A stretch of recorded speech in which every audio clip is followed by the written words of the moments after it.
언제나 여호와의 계획하심이 우리 가운데 있기를 간절히 축원합니다. 우리가 지난주에 살펴본 마리아의 노래를 라틴어로 마그리피캇이라는 말로 쓴다고 그랬습니다. 이거는 열광적으로 찬양하는 것을 뜻하는 단어라고 설명을 했습니다. 오늘 우리가 살펴보고자 하는 이 사가랴의 노래는 그 앞에 찬송하리로다라는 말로 시작하죠. 이 찬송하리로다는 마리아의 노래 찬양하리로다하고는 다른 단어를 사용하고 있어요. 이 오늘 찬송하리로다 이 말은 라틴어로 베네딕투스라는 말입니다. 베네딕투스. 이 말은 축복받았다라는 뜻이죠. 그러니까 오늘 이 68절에 나온 찬송하리로다라는 것은 그냥 우리가 생각하는 찬송하는 것이 아니라 축복받은 자의 찬송이다라는 뜻이 되어지는 겁니다. 오늘 우리도 하나님 아버지로부터 축복받은 자녀로서 하나님을 찬양할 수 있기를 간절히 바랍니다. 제사장 사가랴가 그의 직무를 수행할 때에 천사 가브리엘이 나타났죠. 천사는 사가랴에게 그의 아내 엘리사벳이 아들을 낳아줄 것이다 라는 예언을 해 주었습니다. 그러면서 천사는 그 아들의 이름을 요한이라 하여라 이렇게 얘기했죠. 근데 이 사가랴는 천사의 말을 믿지 못했습니다. 왜냐하면 그의 아내는 나이가 많았고 더군다나 지금까지 나이 많은 이때까지 임신하지 못했는데 나이 많아서 이제 모든 여자로서의 이 생식 능력이 떨어졌는데 천사가 와갖고 아들을 낳을 것이다, 임신할 것이다 하니 믿을 수 있겠냐는 거죠. 못 믿겠다는 그 의심에 천사는 하나의 징표를 제공했죠. 천사의 말이 이루어지는 날까지 사가랴는 말도 못하고 듣지도 못하게 될 것이다. 따라서 그의 아들 세례 요한이 태어날 때까지 사가랴는 벙어리와 귀머거리로 살아야 했습니다. 천사가 말한 대로 사가랴의 아내 엘리사벳은 사가랴에게 아들을 잉태해 주었죠. 엘리사벳이 잉태한 지 6달이 되었을 때에 엘리사벳의 친족인 마리아가 그들을 찾아왔습니다. 마리아는 석 달쯤 그들과 함께 머물다가 자기 집으로 돌아갔죠. 드디어 엘리사벳의 해산날에 기한이 차서 사가랴의 아내 엘리사벳이 아들을 낳았어요. 낳은 지 8일이 되어서 이 아이가 할례를 받기 위해서 이웃과 친척들이 다 함께 모였습니다. 그때 바로 그 자리에서 사가랴의 입이 열리고 혀가 풀리면서 사가랴는 하나님을 찬송하기 시작했습니다. 바로 축복받은 자의 찬송, 베네딕투스라는 말로 이 사가랴의 찬양이 시작되어집니다. 본인이 말했듯이 이 축복받은 자의 이 찬송의 근거는 사가랴는 오늘 말씀을 통해서 구약 성경의 3가지 언약으로 고백을 합니다. 말하자면 사가랴는 이 찬양을 통해서 예수님의 탄생으로 말미암아 우리 조상들에게 세웠던 그 언약, 3가지 언약이 성취되었음을 찬송하고 있는 것이죠. 그 첫 번째 찬송은 예수님은 다윗의 언약을 성취하셨다는 겁니다. 누가복음 1장 15절 말씀에 보면 세례 요한은 모태로부터 성령의 충만함을 받았다라고 써 있고 누가복음 1장 41절의 말씀에 보면은 세례 요한의 어머니 엘리사벳도 성령의 충만함을 받았다라고 얘기하고 있죠. 아울러 여기에서는 세례 요한의 부친 사가랴도 성령의 충만함을 받았습니다. 모태로부터 성령의 충만함을 받은 세례 요한은 예수님을 만났을 때 복중에서 기쁨으로 뛰놀며 하나님의 아들 예수 그리스도를 그 어머니 뱃속에서부터 증언했죠. 성령의 충만함을 받았던 엘리사벳도 찬양을 통해서 하나님의 아들 예수 그리스도를 증언했습니다. 마찬가지로 성령의 충만함을 받은 사가랴는 예언을 통해서 하나님의 아들 예수 그리스도를 증거하고 있는 겁니다. 물론 여기서 예언이라 하면은 미래의 말을 가리키는 것이 아니라 하나님의 말씀을 선포하는 겁니다. 오늘 본문을 보면 사가랴는 이렇게 고백하죠. 주 이스라엘의 하나님, 주 이스라엘의 하나님을 찬송한 겁니다. 사가랴는 하나님을 찬송한 이유가 무엇이겠습니까? 하나님이 나에게 늙은 아들을 주셨기 때문이 아니었다는 거예요. 하나님이 그 백성 이스라엘을 돌보시고 속량하셨기 때문에 찬송하다는 것이죠. 그래서 69절부터 71절까지에 뭐라고 고백합니까? 우리를 위하여 구원의 뿔을 그 종 다윗의 집에 일으켜 주셨다. 이것은 주께서 예로부터 거룩한 선자의 입으로 말씀하신 바와 같이 우리 원수에게서와 우리를 미워하는 모든 자의 손에서 구원하시는 일이다 라고 선포하고 있죠. 다시 말하면 내 소원 성취됐기 때문에 찬송을 하는 것이 아니라 하나님의 거룩한 예언의 말씀이 우리 종 다윗을 통해서 약속했었던 그 언약이 예수 그리스도를 오심으로 말미암아 이루어지고 있다는 것을 우리에게 이야기해 주고 있는 것이죠. 시편 18편 2절에서 다윗은 하나님을 가리켜서 뭐라고 고백하냐면 나의 구원의 뿔이라 이렇게 노래했죠. 이때의 뿔이 상징하는 것은 힘과 능력입니다. 짐승들은 그 뿔의 힘으로 상대방을 거꾸로 들이잖아요. 그러니까 다윗은 하나님이 그의 구원의 힘과 능력이심을 노래했던 것이죠. 그러면 하나님이 이스라엘을 위하여 그 종 다윗의 집에 일으키신 구원의 뿔은 누구를 가리키는 거겠습니까? 사가랴는 여기서 이것을 다윗의 언약이다 이렇게 말씀하고 있죠. 오늘 보면 70절 말씀처럼 구약 성경에서는 다윗의 언약이 선지자들을 통해 의해서 40번 정도 언급되어집니다. 사무엘하 7장 말씀에 보면 하나님이 다윗과 더불어 언약을 세우시는 장면이 나옵니다. 다윗이 왕이 되어 평안히 살 때에 그는 하나님의 성전을 짓고자 했죠. 그러나 다윗은 전쟁에서 너무 많은 피를 흘린 자였기 때문에 하나님은 그에게 그 일을 허락하지를 않았습니다. 그 대신 하나님은 나단 선지자를 통해서 다윗 왕에게 사무엘하 7장 12절과 13절의 말씀을 주셨습니다. 여기서 하나님은 다윗 왕에게 놀라운 약속을 했죠. 말하자면 하나님은 주권적이며 일방적으로 다윗 왕과 더불어 언약을 세우셨습니다.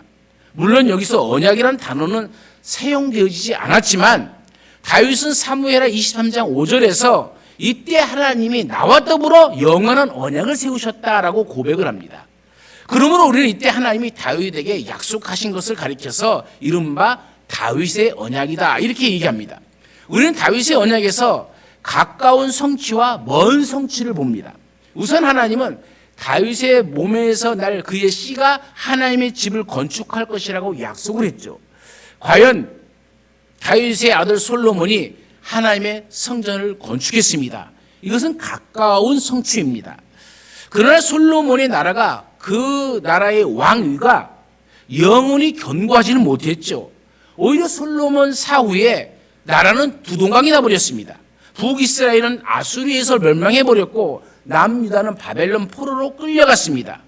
그 이후 유다는 바벨론에서 해방되었지만 계속해서 메대와 바사의 통치를 받았고 그 위에는 헬라의 지배를 받았고 그 위에는 로마의 통치를 놓이게 되어진 것이죠.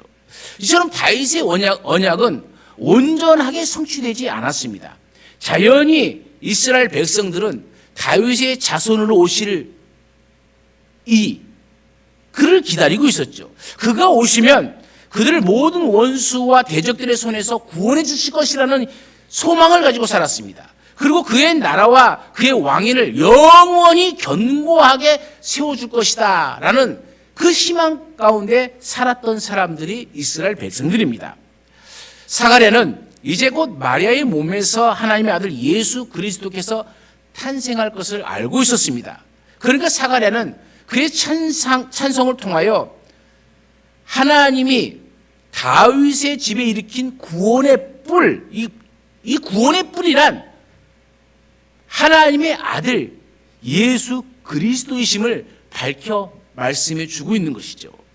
하나님이 다윗에게 약속하신 대로 다윗의 자손이신 예수님은 그들의 원수의 손에서 우리를 구원해 주실 겁니다. 이것이 바로 주 이스라엘의 하나님이 그 백성을 돌보사 속량하신 것이라는 그 말의 뜻이 되어지는 겁니다. 그러므로 사가랴는 주 이스라엘의 하나님을 찬송을 했습니다. 그러나 안타깝게도 그 당시에 이스라엘 백성들은 하나님의 아들 예수 그리스도를 영접하지 않았습니다. 그러므로 그들은 예수님이 성취하신 구원을 누리지 못하게 되어집니다. 그 결과 지금도 그들은 원수 마귀에게 매여서 종노릇을 하고 있는 것이죠. 그러나 우리는 예수님을 믿음으로 말미암아 사탄의 손에서 구원함을 받고 예수님이 다스리는 영원한 나라의 백성이 되어졌습니다. 이와 같이 우리를 돌보시고 우리를 속량하신 하나님의 은혜에 감사하며 우리도 사가랴처럼 늘 기쁨으로 하나님을 찬송하는 그런 복된 자녀의 삶을 사시기를 간절히 축원합니다.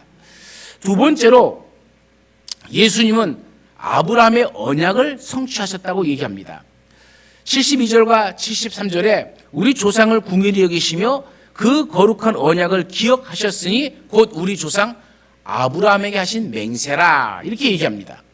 이스라엘의 조상 아브라함이 나오죠. 아브라함 이전에는 유대인도 없었고 이스라엘 백성도 없었습니다. 따라서 아브라함은 이스라엘의 조상이 되어졌죠. 아무튼 하나님은 아브라함과 더불어 언약을 맺으셨습니다. 이것을 아브라함 언약이라 얘기합니다. 하나님이 아브라함과 언약을 맺으신 이유는 아브라함이 잘나서가 아니라 하나님이 그를 긍휼히 여기셨기 때문입니다. 말하자면 그것은 전적으로 하나님의 은혜라는 것이죠.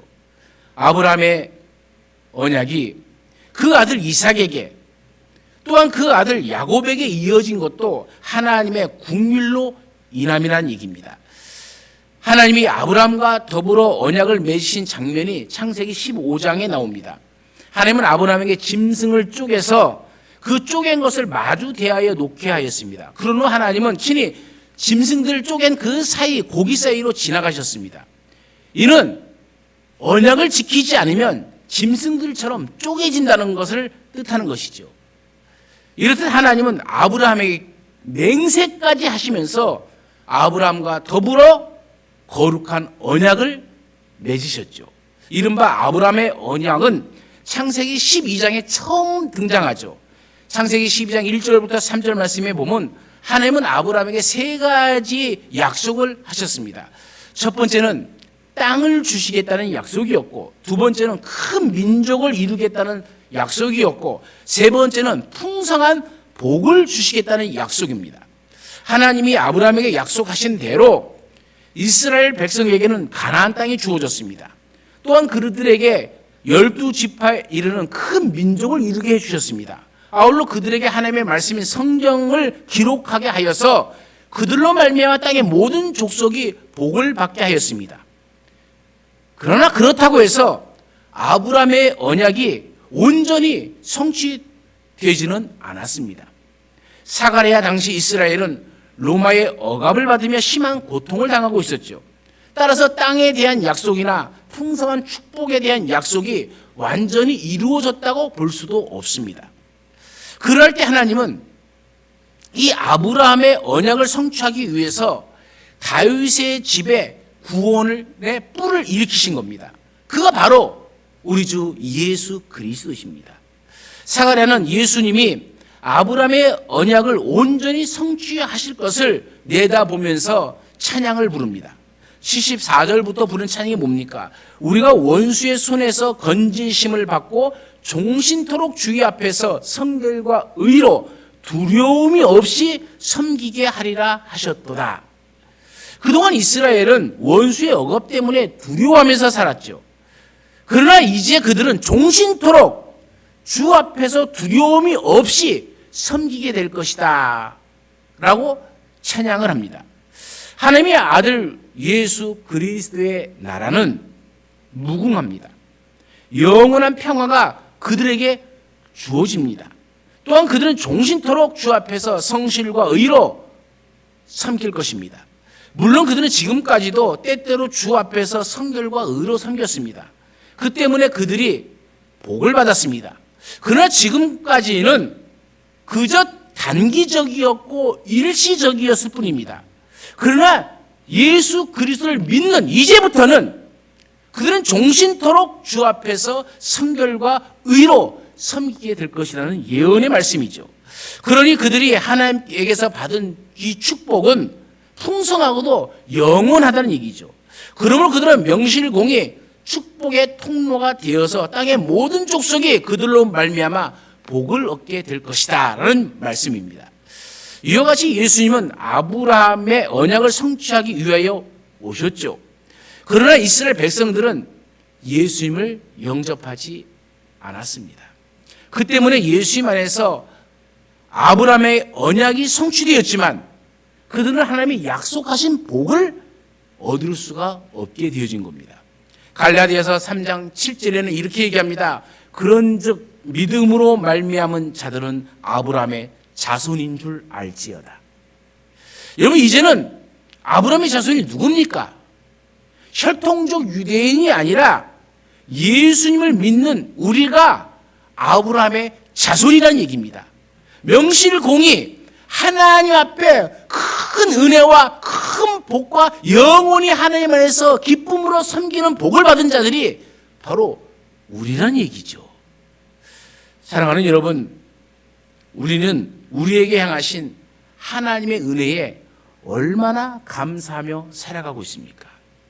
사가랴처럼 이 사실을 기억하고 이 사실을 깨닫게 되어지고 그래서 입이 열어져서 말을 하기 시작한 그 첫날부터 이 사실을 너무 깊이 깨달은 사가랴는 춤을 추듯이 내가 얼마나 복받은 자인감을 찬송하였습니다.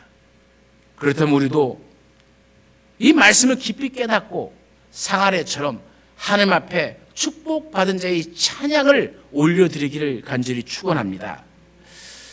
마지막 세 번째로는 예수님은 새 언약을 성취하셨습니다. 76절과 77절에 이 아이여 내가 지극히 높으신 이의 선지자라 일컬음을 받고 주 앞에 앞서가서 그 길을 준비하여 주의 백성에게 그 죄의 사함으로 말미암는 구원을 알게 하리니 라고 얘기합니다. 사가랴는 세례 요한을 가리켜서 이 아이여라고 얘기했죠. 내 아들아 이렇게 사설이 부르지 아니하고 이 아이여라고 부르면서 세례 요한을 공적으로 부르는 겁니다. 사가랴는 그의 아들 세례 요한이 지극히 높으시니 곧 하나님의 선지자라 일컬음을 받게 될 것임을 알았던 것이죠. 자기보다 자기 아들이 더 크고 더 위대한 하나님의 사명을 감당할 줄 알았던 겁니다. 아울러 사가랴는 그의 아들 세례 요한이 해야 할 사명을 너무나도 분명히 알고 있었기 때문에 그는 이렇게 고백하죠. 주 앞에 앞서가서 그 길을 준비할 자다. 여러분, 세례 요한은 주의 백성에게 그 죄 사함으로 말미암는 구원을 알게 해야 할 사명이 있다는 겁니다. 여러분, 죄 사함으로 말미암는 구원이라는 말이 나오죠. 세례 요한의 사명은 사람들에게 죄 사함으로 말미암는 구원을 주는 것이 아니라 그것을 알게 하는 겁니다. 세례 요한이 베풀 수 있는 것이 아니라 뒤에 오실 예수 그리스도가 죄 사함으로 말미암는 구원을 주시기 때문에 그들을 예수님 앞으로 이끌어갈 사명이 세례 요한에게 있었던 것이죠. 물론 다윗의 언약이나 아브라함의 언약에도 구원이 약속되어 있습니다. 예컨대 다윗의 언약은 원수의 손에서 구원을 받아 그의 나라와 왕위가 영원히 견고하게 되는 것이죠. 그러니까 다윗의 언약에서는 정치적 구원의 약속이 포함되어 있습니다. 아브라함의 언약도 마찬가지입니다. 원수의 손에서 구원을 받아 하나님의 축복을 풍성하게 받는 것입니다. 그러니까 아브라함의 언약에서는 사회적 구원이 약속되어 있습니다. 그렇지만 이들 두 언약에서는 죄 사함으로 말미암는 영적 구원은 약속되어 있지 않습니다. 오직 예수 그리스도 안에서 다윗의 언약도 아브라함의 언약도 완전하게 성취되어진다는 것이죠. 그러니까 아브라함의 언약을 믿고 다윗의 언약을 믿어도 예수 그리스도의 언약, 새 언약을 믿지 못하면 이것은 헛것이 되어져 버린다는 거예요. 우리는 간혹 그런 질문들을 합니다. 그러면 유대인은 구원을 받습니까? 못 받습니까? 여러분, 유대인은 구원을 받을 수 있을까요? 못 받을까요? 분명히 그들은 아브라함의 언약 가운데 있고 다윗의 언약 가운데 있습니다. 그러나 제일 중요한 게 있어요. 그것이 뭐냐? 새 언약입니다. 예수 그리스도 안에 있는 이 언약 가운데 들어와야만 구원을 받게 되어지는 것이죠. 여러분 생각해 보세요. 학생이 공부를 열심히 했습니다. 시험을 잘 봤습니다. 성적표를 받았더니 답이 빵점이에요. 왜 그럴까요? 나는 모든 걸 다 맞았다고 생각했어요. 100% 그 문제를 다 풀었어요. 공부한 대로 나왔다고 너무 좋아했어요. 그런데 중요한 건 시험지에 다 써놓고 이름을 안 썼어요. 그건 몇 점이에요? 여러분, 예수의 이름은 그만큼 중요한 겁니다. 아브라함의 언약도 다윗의 언약을 믿는다고 구원받는 것이 아니라는 거예요. 중요한 건 새 언약입니다. 예수 그리스도의 사인이 우리 가운데 있어야 된다는 거예요. 예레미야 31장 31절 말씀에 보면 하나님은 이스라엘 백성들과 새 언약을 맺으시겠다고 말씀하셨죠. 새 언약에는 하나님은 두 가지 약속을 하셨어요. 첫 번째는 그들의 죄를 사하시며 구원하시겠다는 약속이고, 두 번째는 그들에게 새 마음을 주시겠다는 약속입니다. 누가복음 22장 20절 말씀처럼 예수님은 십자가를 지심으로 새 언약을 성취하였습니다. 예수는 십자가에서 자신을 대속물로 주시고 우리의 모든 죄를 사하여 주셨죠. 또한 예수님은 그 피로 우리의 마음을 쓰시고 우리에게 성령님이 거하시는 새 마음을 주셨습니다. 예레미야를 통해서 예언했던 그것이 예수 그리스도를 통해서 완벽하게 이루어졌음을 보게 되어지죠. 78절과 79절의 말씀에 뭐라고 얘기합니까? 이는 우리 하나님의 국률로 인함이라. 이로써 돋는 해가 위에서부터 우리에게 임하여 어둠과 죽음의 그늘에 앉은 자에게 비치고 우리 발을 평강의 길로 인도하시는도다. 하나님이 새 언약을 세우시는 것도, 또한 예수님이 새 언약을 성취하는 것도 모두가 다 하나님의 국률하심으로 인함입니다. 우리에게 어떤 공로가 있기 때문에 죄 사함으로 말미암는 구원을 받은 것이 아니란 얘기입니다. 전적인 하나님의 은혜인 줄로 믿습니다. 하나님의 국률하심으로 인하여 돋는 해가 위로부터 우리에게 임하게 될 줄로 믿습니다. 아니, 이미 임했습니다. 우리는 그 안에서 즐거워하며 기뻐하며 살아가면 되는 것이죠. 요한복음 8장 12절 말씀처럼 하나님은 예수님을 세상의 빛으로 이 땅에 보내셨죠. 빛 대신 예수님은 어둠과 죽음의 그늘에 앉아있는 자에게 생명의 빛을 환하게 비춰주셨습니다. 이것도 역시 새 언약의 성취입니다. 이사야 42장 6절 말씀에 보면은 나 여호와가 의로 너를 불렀은즉 내가 내 손을 잡아 너를 보호하며 너를 세워 백성의 언약과 이방의 빛이 되게 하리니. 하나님은 예수 그리스도를 세우셔서 백성의 언약과 이방의 빛이 되게 하시겠다고 분명히 말씀하셨습니다. 그러니까 예수님은 이방의 빛이 되셔서 백성의 언약, 새 언약을 온 누리에 다 비춰주셨습니다. 그리고 누구든지 이 언약 가운데 나오면 구원을 얻게 되어지고 하나님의 은혜와 복이 그들의 삶 속에 임하게 되어짐을 우리에게 알려주셨습니다. 다시금 오늘 본문을 봅니다. 어둠과 죽음의 그늘에 앉은 자는 그 발을 움직일 수가 없죠. 그러나 예수님의 빛을 받은 사람은 평강의 길을 걸어갈 수가 있게 되어집니다. 죄 사함에서 오는 평강, 새 마음을 받은 데서 오는 평강이 넘쳐나기 때문입니다. 이것도 역시 새 언약의 성취입니다. 이사야 9장 6절에서는 이는 한 아이가 우리에게 낳고 한 아들을 우리에게 주신 바 되었는데 그의 어깨에는 정사를 메었고 그의 이름은 기묘자라 모사라 전능하신 하나님이라 영존하시는 아버지라 평강의 왕이라 할 것임이라.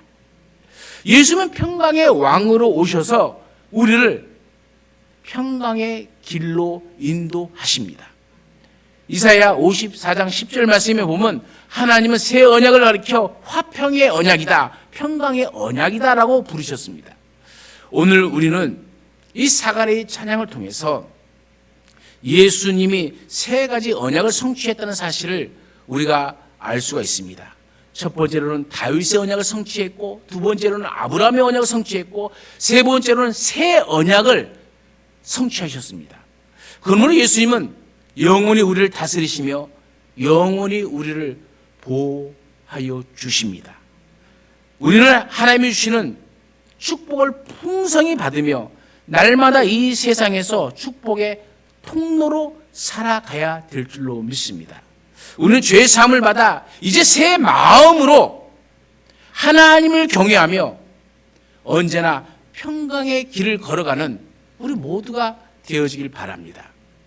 그리고 알아야 될 것은 이 모든 것은 나를 긍휼히 여기신 하나님의 전적인 은혜라는 겁니다.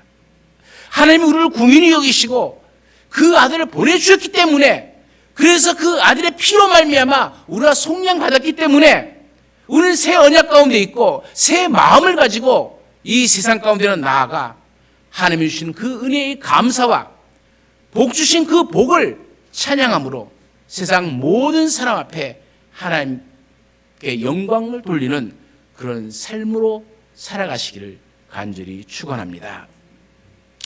언제나 우리 가운데 함께 하신 하나님, 우리로 믿음 안에 살게 하시니 감사함을 드립니다.